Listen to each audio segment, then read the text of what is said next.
ஒரு ஹாலிவுட் படத்தினுடைய தரத்தோட அஜித்தினுடைய சமீப கால படங்கள் எல்லாவற்றிலையுமே நீங்கள் பார்த்தீங்கன்னா அது வந்து துணிவாக இருக்கலாம், இதற்கு முன்பு வந்த விடாமுயற்சியாக இருக்கலாம், இப்போ வந்திருக்கக்கூடிய இந்த திரைப்படமாக இருக்கலாம், எல்லாத்துலேயுமே பார்த்தீங்கன்னா மேக்கிங் வேற லெவலில் இருக்கு. இந்த உலகம் நம்மள பேடாக்குது. என்னோட நண்பர் ஒருத்தர் சொன்னார், அஜித் வந்து வெள்ள முடியல இவ்வளோ அழகாக இருக்காரு, இது தெரியாமல் நான் ரொம்ப நாள் ஹேர் டை அடிச்சிட்டேன், அந்த காசெல்லாம் வந்து வேஸ்ட்டாக போச்சு எனக்கு. My darlings, missed you all. அதனால் நரைமுடிக்கு வந்து பேரழகு தந்ததே அஜித் தான். பா. ஏன் அப்படி? காட்டுறேன். அவர் எவ்வளோதான் ஆக்ஷன் ஹீரோவாக இருந்தாலும் அவரை இன்னும் லவ்வர் பாயாக பார்க்கக்கூடிய ஒரு மைண்ட் செட் வந்து என்னை போன்ற ஆண்களுக்கே இருக்குது. பெண்களுக்கு எப்படி இருக்குன்னு தெரியல. அடடா. வாழ்க்கையில் என்னெல்லாம் பண்ணக்கூடாதோ சில சமயங்கள் அதெல்லாம் பண்ணணும் பேபி.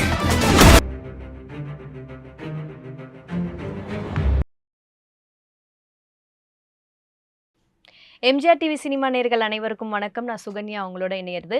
இன்னைக்கு நம்மளோட கான்வர்சேஷன்ல இணையறாரு சினிமா விமர்சகர் ராஜகம்பீரன் சார். அவரை வெல்கம் பண்ணிடலாம். Welcome to the show sir. வணக்கம் சார்.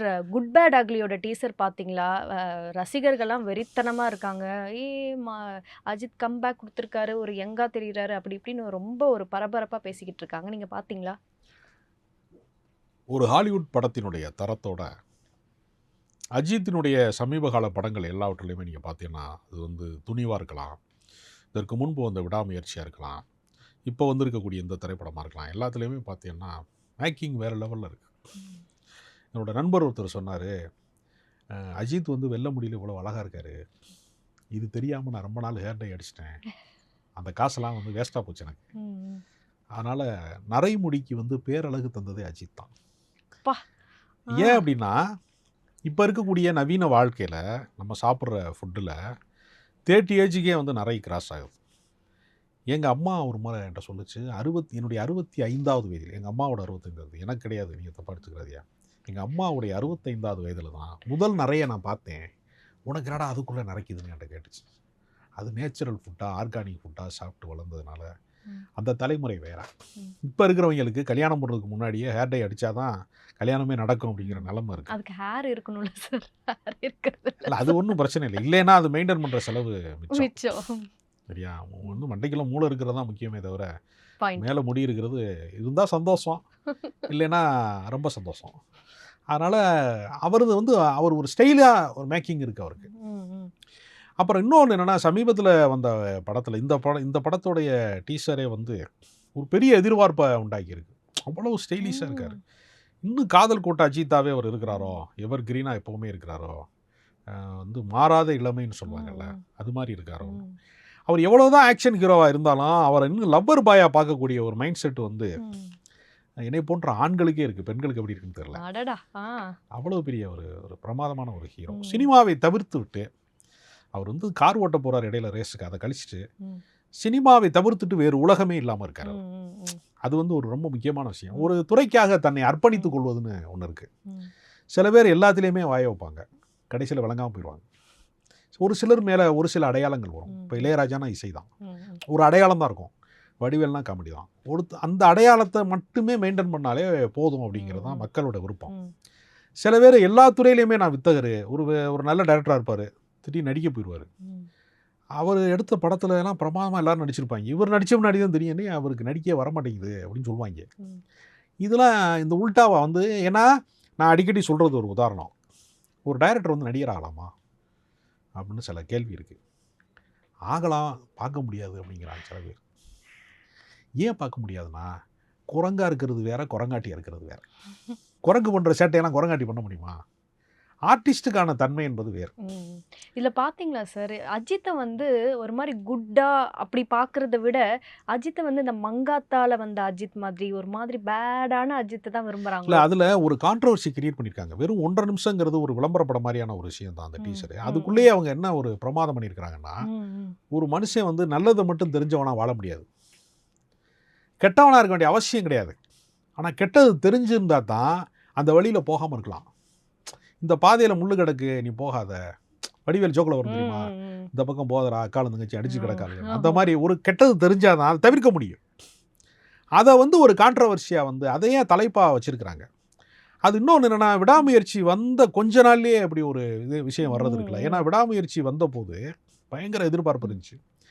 அது என்னென்னா, அவர் என்ன நினைக்கிறாருன்னா, பிரேக் டவுன் ஒரு படம், ஒரு அமெரிக்கன் ஃபில்ம், அதிலிருந்து தான் விடாமுயற்சி உருவாகும். அந்த படத்தை பார்த்துட்டு ரெஃபர் பண்ணி இந்த மாதிரி ஒரு படம் பண்ணணும் அப்படின்னு அஜித் வந்து இயக்குனருக்கு சொல்கிறார். மிகில் திருமணி சொல்கிறார். அந்த மாதிரி ஒரு கதையில் அஜித் நடிக்க வேண்டிய அவசியமே இல்லை. ஏன்னா அது ஒரு யதார்த்த படம்.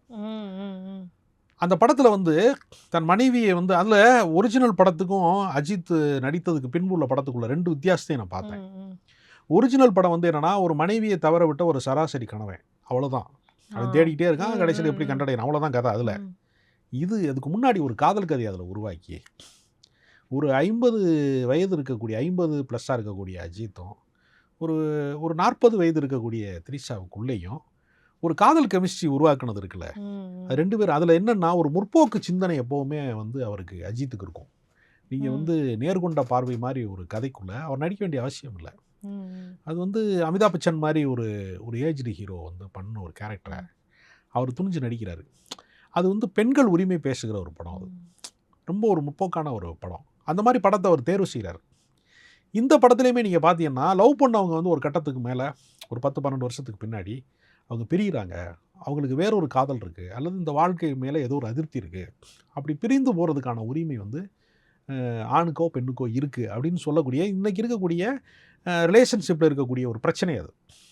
அதை கதைக்குள்ளே கொண்டு வந்து அந்த படத்தில் வச்சுருக்காங்க. இது மாதிரி ஒரு விஷயத்துக்குள்ளே ஒரு பெரிய ஹீரோ நடிக்கணுமா அப்படின்னு சில பேர் கேட்குறாங்க.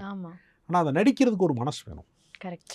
நீங்கள் எவ்வளவு படங்கள் நீங்கள் நடித்தாலும் எல்லா படமுமே ஒரே மாதிரி இருக்கக்கூடிய படங்கள், எல்லா படத்துலையுமே ஹீரோ வந்து எல்லாத்தையும் அடித்து சாச்சிருவான், 40 பேர் வந்தாலும் அடித்து சாச்சிருவான், 400 வந்தாலும் அடித்து சாச்சிருவான் அப்படிங்கிற மாதிரி மட்டும் இருக்கக்கூடிய ஒரே பேட்டர்னில் இருக்கக்கூடிய படங்களை நடிக்காமல் வித்தியாசமான கதைகளும், நேர்கொண்ட பார்வை ஒரு டைப்பு, துணிவு ஒரு டைப்பு, இது வந்து இப்போ விடாமுயற்சி ஒன்று. அதுக்கு நேர் எதிராக இப்போ நீங்கள் சொன்ன இந்த படம் எல்லாவற்றிலையுமே ஒரு வித்தியாசமான ஒரு முயற்சி. கண்டிப்பாக. ஏறத்தாழ கமலஹாசன் தான் வந்து புதிய முயற்சிகள் பண்ணிகிட்டே இருப்பார் அப்படின்னு சொல்லுவாங்க. அந்த இடத்துக்கு அஜித் வந்துட்டார், அல்லது அஜித் இன்னும் ஒருபடி மேலா அதை செய்கிறாரு. ஆனால் அஜித் ரசிக்கிறது வந்து நிறைய பேர் வந்து அந்த வில்லன் லுக்கில் தான். ஏன்னா வில்லாவாக இருக்கலாம், இல்லை மங்காத்தாவாக இருக்கலாம், இல்லை அதுக்கு முன்னாடி வந்த வாலியாக இருக்கலாம். வாலியில் வந்து அவர் பாசிட்டிவ் கேரக்டர் பண்ணதை விட நெகட்டிவ் இல்லை. அதுலேயும் கே.எஸ். ரவிக்குமாருடைய இயக்கத்தில் வந்து வரலாறுங்கிற படம் ஒரு பெண்மையின் சாயலில் இருக்கக்கூடிய ஒரு ஆண் கதாபாத்திரம் இருக்குல்ல, அதெல்லாம் வேறு யாருமே நடிப்பதற்கு வந்து ரொம்ப தயங்குவாங்க. ஏன்னா பெண்மையினுடைய சாயலில் வந்து நடன கலைஞர்கள் பெரும்பாலும் இருப்பாங்க. நீங்கள் வந்து சில இசைக்கலைஞர்கள், நடன கலைஞர்கள்லாம் அப்படி தான் இருப்பாங்க. அதை உள்வாங்கி கொண்டு அவர் நடிச்சிருப்பார். அது ரொம்ப அற்புதமாக நடிச்சிருப்பார். அதெல்லாம் வந்து வேற ஒரு பெரிய ஒரு சவாலான கேரக்டர்ஸ்லாம் அவர் நிறையா பண்ணியிருக்கிறாரு. அதெல்லாம் அஜித்தினுடைய கதை தேர்வு வித்தியாசமான விஷயம். ஒரு ஹாலிவுட் தரத்துக்கு தமிழ் சினிமாவை ஒருபடி மேலே உயர்த்தக்கூடிய ஒரு படங்களை வந்து அவர் தொடர்ந்து வந்து நடித்து வர்றாரு. அதனால தான் ரசிகர்கள் அவரை தொடர்ந்து கொண்டாடுறாங்க. அவருடைய ரசிகரே இந்த படத்தை எடுத்து தான் ஒரு ஹைலைட்டாக பார்க்கப்படுது. ஏன்னா டீசரில் வந்து ஆதிக் ரவிச்சந்திரனோட அப்படியே ஃபேன் பாய் மொமெண்ட் வந்து இருந்துச்சு. எல்லாருமே கொண்டாடுறது அந்த டீசர் பார்த்து. அதுதான் நம்ம எப்படி வந்து இவரை உருவாக்கணும் பார்க்கணும்னு நினச்சோமோ அது அப்படியே கொடுத்துருக்காருன்னு தான் சொல்கிறாங்க எல்லாருமே. இல்லை, அப்படி ரசித்தா மட்டும்தான் எடுக்க முடியும். எப்பொழுதுமே நீங்கள் வந்து இந்த உலகத்தில் வந்து எதை வேண்டுமானால் நீங்கள் டெக்னாலஜியை கற்றுக்கலாம், கிரியேட்டிவை கற்றுக்க முடியாது. அது வந்து உங்களுக்கு உள்ளுணர்வுலேருந்து வர்றது ஒன்று ரசிக்கிறது அப்படின்னு ஒன்று. நீங்கள் இந்த குழந்தையின் கண்களால் இந்த உலகத்தை பார்ப்பது. குழந்தை வந்து உலகத்தை எல்லாத்தையும் ஆச்சரியமாக பார்க்கும். வயசாக ஆக எது மேலேயுமே ஒரு சலிப்புணர்ச்சி வந்துடும். சலிப்பு வரும்போது ஒரு மனிதன் வந்து டயர்டாயிருமா.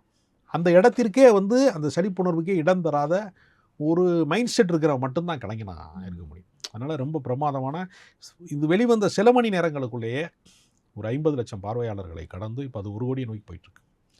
அது அஜித் ஃபேன்ஸ்க்கான இது மட்டுமல்ல, அந்த ரசிகர்களை தாண்டி எல்லாருமே அவரை ரசிக்கிறாங்க. எப்போவுமே ஹீரோக்களில் சாக்லேட் பாய் அறிமுகமான சில பேர் வந்து ஆக்ஷனுக்குள்ளே வரும்போது அதை ரசிக்க மாட்டாங்க. ஏன்னா சாக்லேட் பாய் இமேஜுங்கிறதுக்குள்ளேயே காலியானவங்களாம் இருக்காங்க. இப்போ நீங்கள் வந்து ஷாம், ஸ்ரீகாந்த், பிரசாந்த் இவங்கெல்லாம் சாக்லேட் பாயில் வந்து இமேஜுக்கு வந்து ரொம்ப செட் ஆகிட்டு அப்படியே அதுக்கு மாற்றமாக வேற ஒன்று பண்ணும்போது அவங்களுக்கு அது ஒர்க் அவுட் ஆகாது. ஆனால் ஆக்ஷனில் வந்து நீங்கள் தீனாங்கிற படத்தில் தொடங்கிய ஒரு ஆக்ஷனில் இன்றைக்கு வரைக்குமே வந்து பார்த்தீங்கன்னா அவர் ஒரு அப்பாவியாக நடிக்கிறதா இருந்தாலும் சரி, ஒரு லவர் பாயாக நடிக்கிறதா இருந்தாலும் சரி, ஆக்ஷன் த்ரில்லருக்குள் நடிக்கிறதா இருந்தாலும் சரி, ஒரு கார் சேசிங்கில் வந்து மிரட்டுறதா இருந்தாலும் சரி, சண்டை காட்சிகளில் எல்லாத்துலேயுமே வந்து என்னென்னா அவரோட இடம் வந்து ரொம்ப தனித்துவமாக எப்போவுமே அது இருக்கும். அது மாதிரி சக கலைஞர்களை கொண்டாடுறதுல வந்து அஜித் வந்து ஒரு மகத்தான மனிதர்.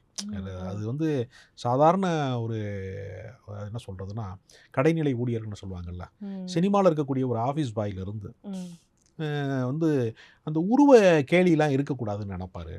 பல பேர் திரைப்பட நடிகர்கள் பல பேர் அதை பகிர்ந்துருக்கிறாங்க. அவரை வந்து சக கலைஞர்களை கொண்டாடுறதுல அவரே பிரியாணிலாம் ஆக்கி போட்டு சமைச்சு போட்டு கொண்டாடுறதுல இருந்து எல்லாத்துலேயுமே ஒரு ஹியூமன் பீயிங்காகவும் ரொம்ப பெரிய மகத்தான மனிதராக அஜித் இருக்கிறாரு.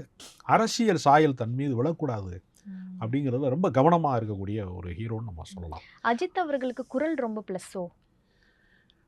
கிட்டத்தட்ட அவரோட வாய்ஸ்க்கு வந்து ஒரு பெரிய ஒரு காந்த சக்தி மாதிரி ஒரு வசீகரம் இருக்கிறது. ஏன்னா ஒரு நடிப்புக்கு வந்து உடல் மொழி எவ்வளவு முக்கியமோ அவ்வளவு முக்கியமானது வந்து குரல்.